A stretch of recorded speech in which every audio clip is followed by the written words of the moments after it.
मुझे तो बहुत दुख होता है ये कहते हुए कि भारत के इतिहास की पुस्तकों में महाराजा रणजीत सिंह को डाकू कहा गया। भारत के इतिहास की पुस्तकों में अमर शहीद भगत सिंह को आतंकवादी कहा गया। भारत के इतिहास की पुस्तकों में अमर शहीद चंद्रशेखर आजाद को आतंकवादी कहा गया। भारत की पुस्तक में अमर शहीद अशफाक उल्लाह बटुकेश्वर दत्त को आतंकवादी कहा गया। पंडित राम प्रसाद बिस्मिल को आतंकवादी बताया गया।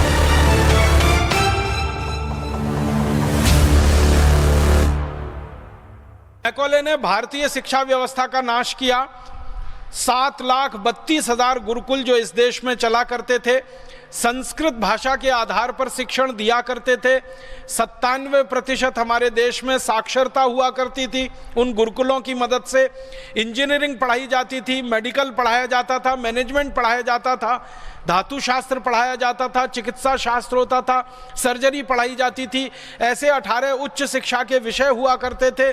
इन सब विषयों में पारंगत देश भारत को मैकॉले के एक कानून ने खत्म कर दिया जिसका नाम था इंडियन एजुकेशन एक्ट। उस कानून के आधार पर संस्कृत को उन्होंने प्रतिबंध लगा दिया और संस्कृत के आधार पर पढ़ाने वाले गुरुकुलों को प्रतिबंध लगा दिया।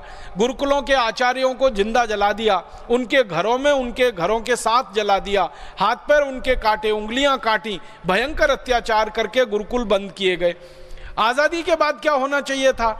जो कुछ मैकॉले ने किया उसका उल्टा करना चाहिए था भारत सरकार को। अंग्रेजी खत्म होनी चाहिए थी, अंग्रेजों के बनाए गए कॉन्वेंट स्कूल और पब्लिक स्कूल बंद होने चाहिए थे, और जो गुरुकुल कभी चला करते थे इस देश में, जिनके आधार पर 97% साक्षरता थी पूरे देश में, उनको पुनर्जीवित करना चाहिए था। लेकिन भारत सरकार ने ऐसा कुछ नहीं किया। ना अंग्रेजी को खत्म किया, ना कॉन्वेंट स्कूल बंद किए, ना पब्लिक स्कूल बंद किए, ना वो झूठा इतिहास सरकार ने बदला। मुझे तो बहुत दुख होता है ये कहते हुए कि भारत के इतिहास की पुस्तकों में महाराजा रणजीत सिंह को डाकू कहा गया। भारत के इतिहास की पुस्तकों में अमर शहीद भगत सिंह को आतंकवादी कहा गया। भारत की इतिहास की पुस्तकों में अमर शहीद चंद्रशेखर आजाद को आतंकवादी कहा गया। भारत की पुस्तक में अमर शहीद अशफाक उल्लाह बटुकेश्वर दत्त को आतंकवादी कहा गया। पंडित राम प्रसाद बिस्मिल को आतंकवादी बताया गया। अंग्रेजों के लिए ये सब क्रांतिकारी नहीं थे, अंग्रेजों के लिए तो ये आतंकवादी थे, लेकिन भारत के लोगों के लिए तो ये क्रांति मूर्ति थे, क्रांतिकारी थे, वीर पुरुष थे, साहसी पुरुष थे, जिन्होंने हमारी आज़ादी का रास्ता हमको दिखाया। तो हमारे लिए तो वो वीर पुरुष हैं, हमारे लिए तो अनुकरणीय हैं, उनको हम आदर्श मानते हैं। लेकिन आज़ादी के बाद की किताबों में अभी भी उनके लिए आतंकवादी शब्द आता है। बहुत दुख होता है। और उससे भी बड़ा दुख होता है कि भारत की सत्ता व्यवस्था में शीर्ष स्थानों पर बैठने वाले मुख्यमंत्री और मुख्यमंत्री स्तर के नेता अमर शहीद चंद्रशेखर आजाद को अभी भी आतंकवादी कहते हैं, और कहते ही नहीं है, मानते भी हैं। और मुझे उससे बड़ा अफसोस है कि जो अमर शहीद चंद्रशेखर आजाद को आतंकवादी कहे वो किसी देश का, किसी प्रदेश का मुख्यमंत्री बनकर रहे। इससे बड़ी विडंबना इस देश में कुछ नहीं हो सकती।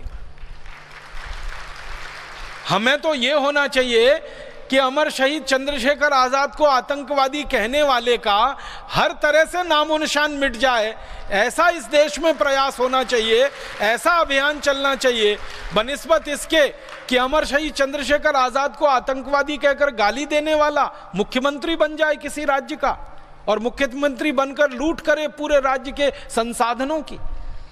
शर्म है, अफसोस है इन सब विषयों पे। तो हुआ ये है इस देश में कि आज़ादी भौतिक रूप से हमको मिल गई, अंग्रेज हमारे यहाँ से चले गए, लेकिन अंग्रेजों के बच्चे इसी देश में छोड़ गए। मैकॉले मर गया, लेकिन मैकॉले के मानस पुत्र इस देश में अभी भी जिंदा हैं, जिनको हम काला अंग्रेज कह सकते हैं। उन्होंने जब से आज़ादी के बाद इस देश की व्यवस्था को संभाला, सरकार को अपने हाथों में लिया, अंग्रेजों का बनाया हुआ और अंग्रेजों का बिगाड़ा हुआ कुछ भी इस देश में उन्होंने दुरुस्त नहीं किया।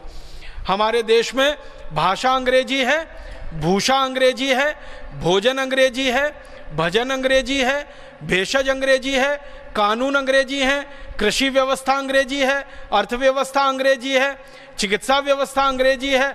हर स्तर पर अंग्रेजियत अंग्रेजियत अंग्रेजियत छाई हुई है।